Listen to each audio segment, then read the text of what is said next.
Welcome to week 175, Mind Your Business Validation, How to Print Dopamine In-House. Last Wednesday, I waltzed into my annual physical with the swagger of someone who'd just discovered her dress had usable pockets. 12 months earlier, my primary care doctor sat me down and delivered the "we need to talk about your weight" speech. I took it seriously. I worked with a nutritionist. I swapped potato chips for roasted chickpeas. Jury's still out. And I started learning more about what my body actually needs to stay nourished and healthy.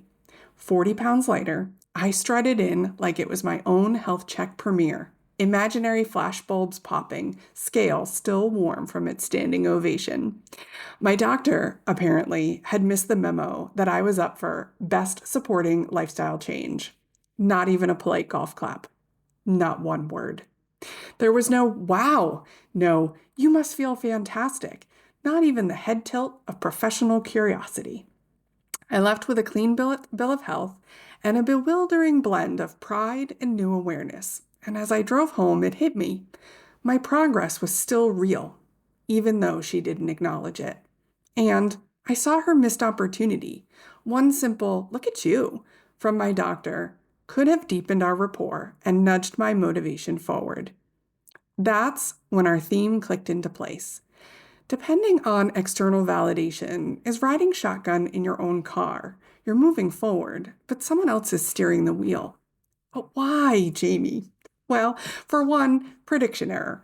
Your creative entrepreneurial brain craves gold stars. It loves closing the gap between expected and actual feedback. When applause doesn't come, the error signals flare and interprets the silence as "something's wrong with me."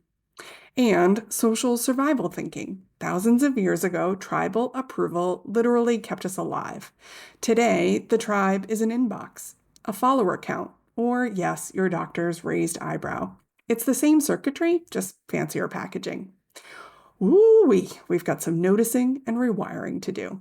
The upshot? Our brains aren't dramatic, they're efficient. They'll always choose the fastest dopamine route, even if it runs through someone else's opinion. The work this week is to install a private on-ramp. Your next product, painting, or program is not a referendum on your worth. It's a wrapped present you're offering the world. Sometimes the recipient tears it open and squeals. Other times they shrug because the color isn't their vibe. That's preference, not failure. No sale? That's a mismatched gift tag, not a verdict. Lukewarm feedback? A cue to tweak the ribbon, not torch the whole idea. Crickets in the comments? Evidence you ship something which outranks 99% of your Post-it note dreams. Call the non-hits what they are, missed takes. Treat every underselling offer like a scene in the studio backlot. The concept is ready to film. The first cut just didn't test well, so you yell, "reset."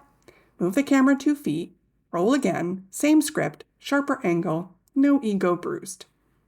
Last week, we focused on noticing our applause cravings. This week, we're hopping into the director's chair with 5 quick reshoot rewirings.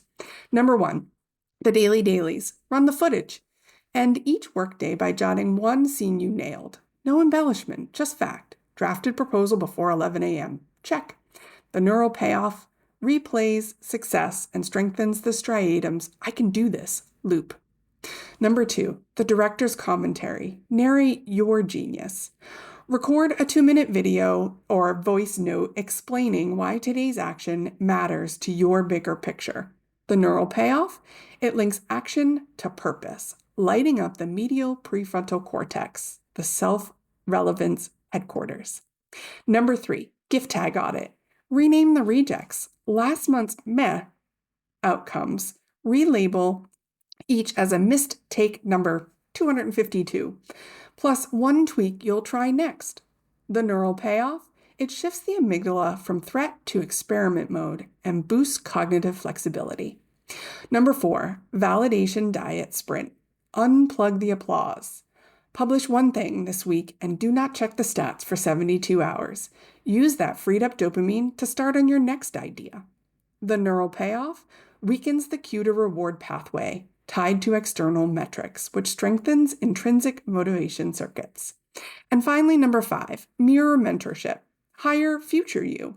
Write a pep letter from the version of you 3 years ahead who's already mastered today's hurdle and read it aloud each morning. The neural payoff? It activates default mode and dorsolateral prefrontal cortex networks, giving you built-in social support with no extra human required.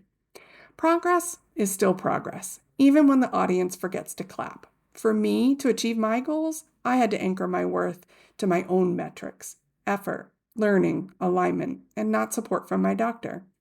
External ovations had to shift from oxygen to background music. When I stepped off that exam room scale, my body knew the truth long before my doctor's silence. And your business knows its own progress too.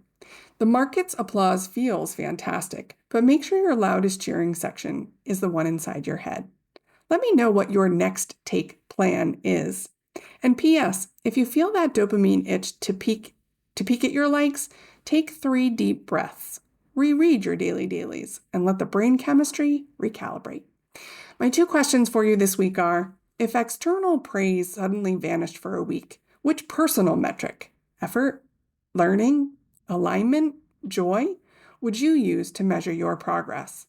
And what would change about the way you work? Where in your business do you still crave the validation of the metaphorical doctor's clap, and what daily practice could train your brain to supply that applause internally first? Reply and share with me.